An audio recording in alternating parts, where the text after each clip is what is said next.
और भाई लोग क्या हालचाल है, कैसे हो तुम लोग? सब एकदम बढ़िया। तो यार आज हम लोग पढ़ने वाले हैं the sound of music chapter के बारे में। इस चैप्टर का यार 2 पार्ट है और इस वीडियो में हम लोग पार्ट 1 पढ़ने वाले हैं, जो कि है Evelyn Glennie listens to the sound without hearing it. ये एक इंटरव्यू है जो कि डेबोरा काउली ने एवलिन गैलिन का लिया था और उस इंटरव्यू के दौरान ने एवलिन ने जो जो बातें कही हैं वो सारी चीजें इस चैप्टर में लिखी हुई हैं। तो हम वही चीज इस चैप्टर में पढ़ने वाले हैं। ये चैप्टर तुमको एकदम मोटिवेट कर देगी, मतलब इतना मोटिवेट कर देगी कि तुमको लगेगा कि बस अब तो कुछ भी असंभव नहीं है, मैं जो चाहूं वो कर सकता हूं। तो चलो यार कहानी को शुरू करते हैं और अपने आप को मोटिवेट करते हैं। अंडरग्राउंड ट्रेन प्लेटफॉर्म पे बहुत ही भीड़ भाड़ थी, धक्का मुक्की थी और वहीं पर एक पतली दुबली यंग लड़की जिसकी उम्र यह 17 साल से भी कम थी, वो बहुत ही नर्वस और एक्साइटेड थी। मतलब उसकी उम्र 17 साल तो थी लेकिन वो 17 साल से कम उम्र की दिख रही थी और वो बहुत ज्यादा नर्वस और एक्साइटेड थी। वो नर्वस इसलिए थी क्योंकि आज उसका पहला दिन था royal academy of music in London में। ये एक इंस्टीट्यूट का नाम है, बहुत ही प्रेस्टिजियस इंस्टीट्यूट है और इसमें आज उसका पहला दिन था, इसलिए वो नर्वस थी और एट द सेम टाइम वो बहुत ही ज्यादा एक्साइटेड भी थी। एक टीनेजर के लिए स्कॉटिश फार्म से उठकर लंदन के रॉयल एकेडमी में जाना बहुत ही बड़ी बात थी, लेकिन ये उतनी भी चैलेंजिंग बात नहीं थी जितना कि एक बहरे इंसान के लिए म्यूजिक सीखना है। हाँ यार, एवलिन जो थी ना वो बहरी थी, वो कुछ भी नहीं सुन सकती थी, लेकिन फिर भी वो डिसाइड करती है कि वो एक म्यूजिशियन बनेगी। क्या वो बचपन से ही बहरी थी या फिर बाद में जाके बहरी हुई, ये सारी चीजें अब हम लोग पढ़ने वाले हैं। चलो मैं तुम्हें थोड़ा सा फ्लैशबैक में ले जाता हूँ और बताता हूँ कि एवलिन कब से बहरी हुई। एवलिन ना धीरे धीरे बहरी होती चली गई और उसकी माँ ने इस बात को तब नोटिस किया जब वो 8 साल की थी। हुआ यूं कि वो पियानो प्ले करने वाली थी, यानी कि उसका एक परफॉर्मेंस था जिसमें वो पियानो को प्ले करने वाली थी, लेकिन स्टेज पर जब उसका नाम पुकारा गया, जब उसको बुलाया गया तो वो बिल्कुल भी नहीं सुनी। तो उसकी माँ को थोड़ा सा शक हुआ कि ये क्या बात है, स्टेज पर उसका नाम पुकारा जा रहा है और वो बिल्कुल भी मूव नहीं कर रही है। लेकिन उस वक्त उन्होंने उतना ध्यान नहीं दिया। उन्होंने ये सोचा कि हो सकता है कोई ख्याली दुनिया में खोई होगी, इसलिए उसको उसका नाम सुनाई नहीं दिया और वो मूव नहीं की। एवलिन की माँ का नाम इजाबेल ग्लेनी था। कुछ समय के लिए एवलिन ने अपने बहरेपन को अपने दोस्तों और टीचर्स से छुपा कर रखा, उनसे वो मैनेज कर लेती थी। लेकिन जैसे जैसे समय बीतता गया और वो 11 साल की हुई तो उसके मार्क्स बहुत ही कम आने लगे। तो उसके हेडमिस्ट्रेस ने उसके पेरेंट्स को सजेस्ट किया कि आप जाइए और किसी स्पेशलिस्ट को दिखाइए। और तब जाकर पता चला कि जो एवलिन के हियरिंग के नर्व हैं वो डैमेज हो गए हैं और इसीलिए वो धीरे धीरे बहरी होती जा रही है। उन्होंने सजेस्ट किया कि आप इसे हियरिंग एड्स पहनवाइए जिसकी हेल्प से वो अच्छे से सुन पाएगी और इसे बहरों की स्कूल में भेजिए। एवलिन के लिए ये एक बहुत ही बुरा वक्त था। अब सडनली उसको ये पता चला कि वो बहरी हो गई है और बहरों की स्कूल में जाएगी, तो वो मतलब उसके लिए एकदम ही काला दिन था, एक ब्लैक डे बोल सकते हो। लेकिन एवलिन ने हार नहीं माना और ये ठान लिया कि वो एक नॉर्मल लाइफ जिएगी और अपनी म्यूजिक को आगे परस्यू करेगी। उसका म्यूजिक में बहुत ही अच्छा इंटरेस्ट था। एक दिन उसने नोटिस किया कि एक लड़की जाइलोफोन बजा रही है और उसने उस वक्त डिसाइड किया कि वो भी उस चीज को बजाएगी।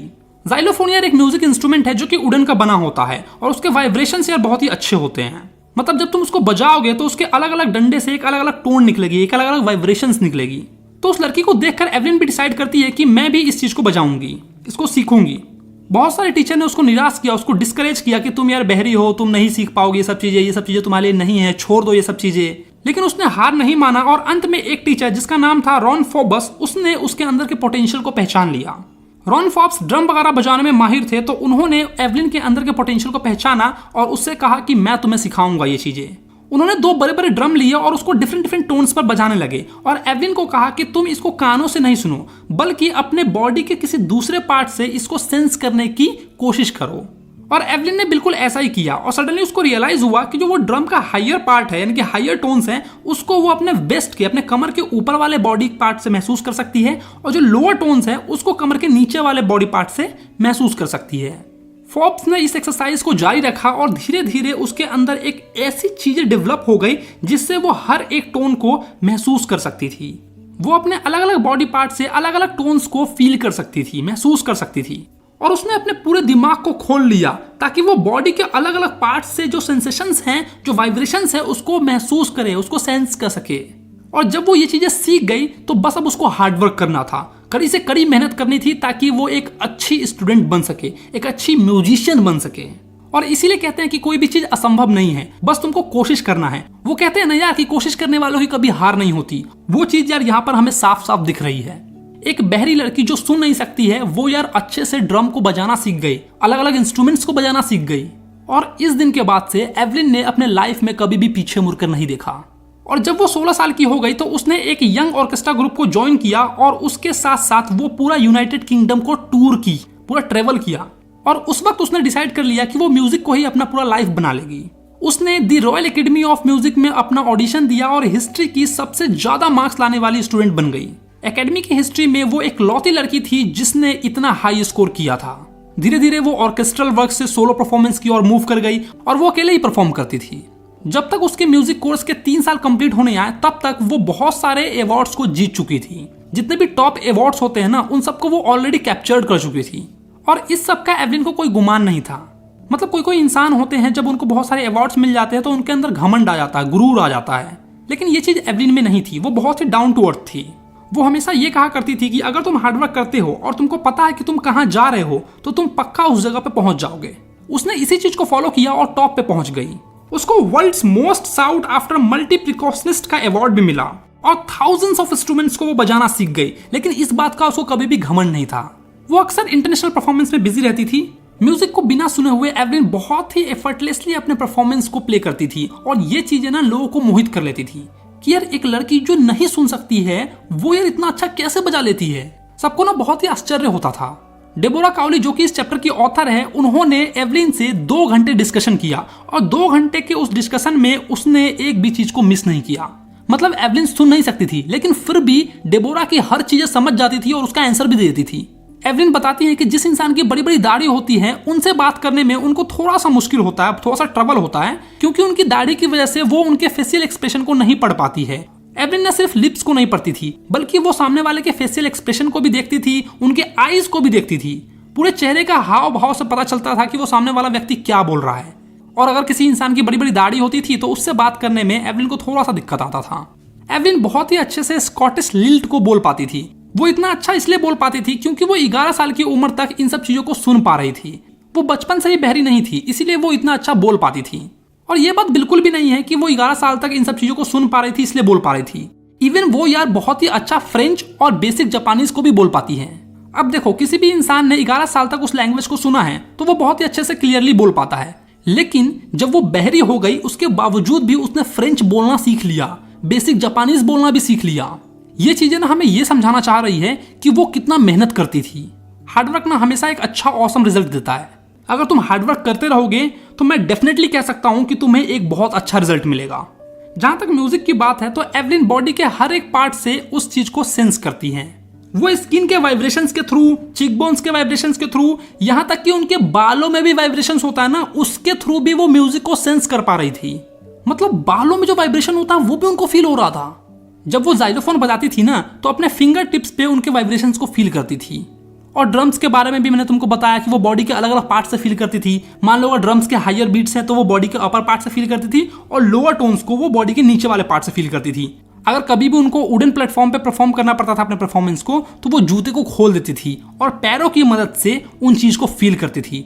जितने भी वाइब्रेशंस होते हैं उनको वो पैरों की मदद से फील करती थी और तब जाके म्यूजिक को प्ले करती थी, जो भी इंस्ट्रूमेंट वगैरह है उन सबको। एवलिन की ऑडियंस ना हमेशा खुश हो जाती थी जब भी एवलिन जो है कोई भी इंस्ट्रूमेंट या फिर कोई भी म्यूजिक प्ले करती थी, तो वो बिल्कुल भी सरप्राइज नहीं होते थे। उनको बिल्कुल भी ऐसा नहीं लगता था कि एक बहरी लड़की बजा रही है। उनको लगता था कि एक ग्रेट म्यूजिशियन जो है ना वो इस चीज को प्ले कर रही हैं। 1991 में एवलिन को the Royal Philharmonic Society's prestigious soloistic of the year award भी मिला था। मास्टर जेम्स ब्लेड जो कि एक बहुत ही अच्छा ड्रम प्ले करते हैं, उन्होंने एक बार कहा था एवलिन के बारे में कि भले ही भगवान ने उसके सुनने की क्षमता ले ली है लेकिन उसके बदले में भगवान ने उसे कुछ एक्स्ट्रा ऑर्डिनरी दिया है जो कि काबिले तारीफ है। हम म्यूजिक को बस सुनते हैं लेकिन एवलिन उस चीज को बहुत ही अच्छे से फील करती है, बहुत ही डीपली फील करती है, जो कि हमारे बस में नहीं है। और इसीलिए एवलिन म्यूजिक को बहुत ही अच्छे से एक्सप्रेस कर पाती है। एवलिन उस इंटरव्यू के दौरान ये भी कन्फेस करती है कि वो एक वर्काहोलिक है, मतलब वो बहुत ही ज्यादा काम करती है। नॉर्मल म्यूजिशियंस को जितना टाइम लगता है उससे कई गुना ज्यादा टाइम उनको लगता है उस चीज को सीखने में, क्योंकि वो बहरी है इसीलिए। और इस चीज से वो पीछे हटती भी नहीं है। जिस चीज को वो एक बार ठान लेती है वो चीज वो करके दिखाती है। बहुत ही हार्ड वर्किंग गर्ल है और कहीं ना कहीं उनको इस चीज का बहुत ही अच्छा रिजल्ट देखने को मिलता है। अगर रेगुलर कॉन्सर्ट से हटकर देखिए तो एवलिन फ्री में कॉन्सर्ट प्ले करती हैं जेल में और हॉस्पिटल्स वगैरह में, और वो यूथ म्यूजिशियंस को एक हाई प्रायोरिटी देती है, मतलब बहुत ही इंपॉर्टेंस देती है। एक दिन एन रिचलिन जो कि Beethoven fund of deaf childrens के लिए काम करती है, उन्होंने कहा था कि जो एवलिन है ना वो एक शाइनिंग इंस्पिरेशन है डेफ चिल्ड्रंस के लिए। जो भी बहरे बच्चे हैं जो सुन नहीं सकते हैं उनके लिए एवलिन एक इंस्पिरेशन है। वो ये सोचते हैं कि अगर एवलिन कर सकती है तो हम क्यों नहीं कर सकते, हम भी कर सकते हैं। ऐसी कोई भी फील्ड नहीं है जहां पर हम नहीं जा सकते हैं, बस जरूरत है तो हमें मेहनत करने की। अगर हम हार्डवर्क करेंगे, उस चीज को बार बार सीखेंगे तो हम डेफिनेटली उस चीज को सीख पाएंगे। एवलिन ग्लेनी ऑलरेडी इतना चीज अचीव कर चुकी है, इतना चीज एकम्प्लिश कर चुकी है कि उनके दुगने उम्र के लोग भी उतना नहीं कर पाए हैं अभी तक। एक ऑर्केस्ट्रा में जो इंस्ट्रूमेंट पीछे हुआ करते थे उन चीजों को वो आगे लेके आई, उसको प्ले किया और लोगों को ये बता दिया कि ये इंस्ट्रूमेंट भी कमाल की चीज है, इनसे भी हम बहुत ही अच्छी म्यूजिक बना सकते हैं। वो हैंडीकैप लोगों के लिए एक इंस्पिरेशन है। जैसा कि मैंने कहा, वो लोग ये मानते हैं कि अगर ये लड़की कर सकती है तो हम भी कर सकते हैं। और बस यही सब चीजें नहीं है, बल्कि उन्होंने मिलियंस ऑफ लोगों को खुश किया अपने म्यूजिक से। वो म्यूजिक को ऐसे प्ले करती थी कि लोग उनके दीवाने हो गए थे। मैं तो ये मानता हूं कि एवलिन सिर्फ हैंडीकैप लोगों के लिए इंस्पिरेशन नहीं है, बल्कि तुम्हारे लिए भी इंस्पिरेशन होनी चाहिए। अगर तुम्हें कोई भी चीज सीखने में दिक्कत आ रही है तो उस चीज को बार बार सीखो और अंत में तुम्हें एक बहुत ही अच्छा रिजल्ट मिलेगा। तो बस यार, यहीं पर इस इंटरव्यू को खत्म कर दिया गया है।